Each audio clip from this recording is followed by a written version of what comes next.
sebelumnya tuh pas ngeliat tuh Ustadz Felix lagi membahas agama yang mungkin Katolik atau Buddha ya. Itu dikait-kaitkan. Betul, Iya, betul.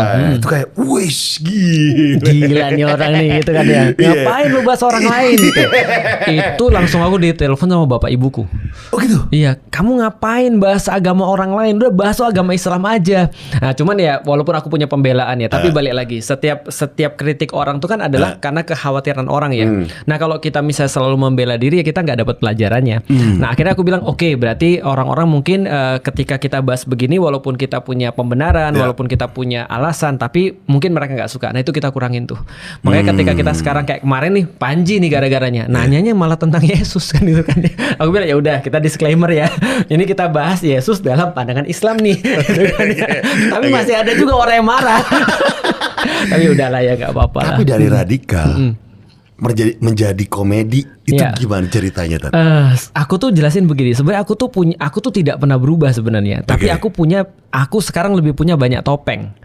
Artinya kan gini ya, laki-laki itu kan orang yang paling harus cepat berubah mood. Ya. Contoh kayak gini misalnya, kalau Mas Gofar misalnya ngomong sama aku misalnya, kan pasti beda dengan ngomong sama atasan misalnya, atau ngomong sama orang tua, baik, gitu. Atau ngomong sama teman baik, atau ngomong sama istri, atau ngomong sama anak. Belum punya istri? Oh, belum punya istri, oke.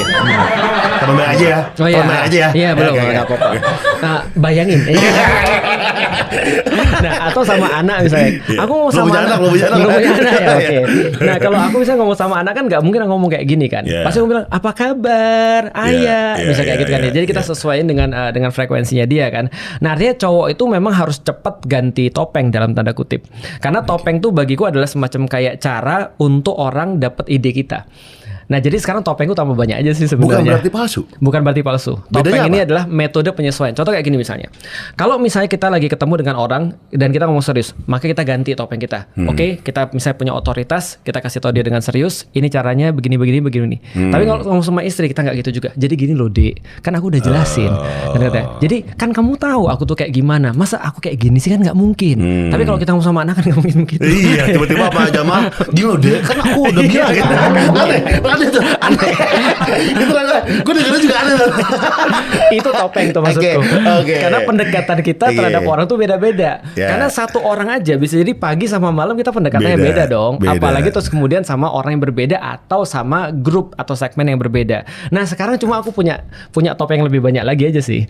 Menarik ketika contoh ada yang nanya itu, Ustadz, kenapa Ustadz bisa dari radikal banget menjadi kayak gini? Waktu itu ada Ferry Irwandi. Tahu nggak Ferry ngomong apa? Kalau Anda berkata bahwa saya Felix sekarang nggak radikal, Anda salah. Justru Felix sekarang lebih radikal daripada yang kemarin-kemarin. Kata dia gitu. Dalam hati aku bilang sepakat. karena radikal itu kan value kan sebenarnya kan ya.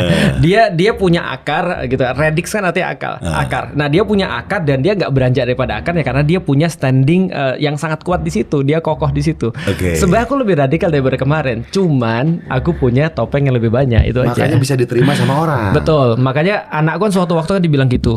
Anakku diwawancari sama orang. Abimu kayaknya enak banget ya gini. Kayaknya enak banget punya abi kayak gitu. Tahu nggak anakku bilang apa? Jangan percaya.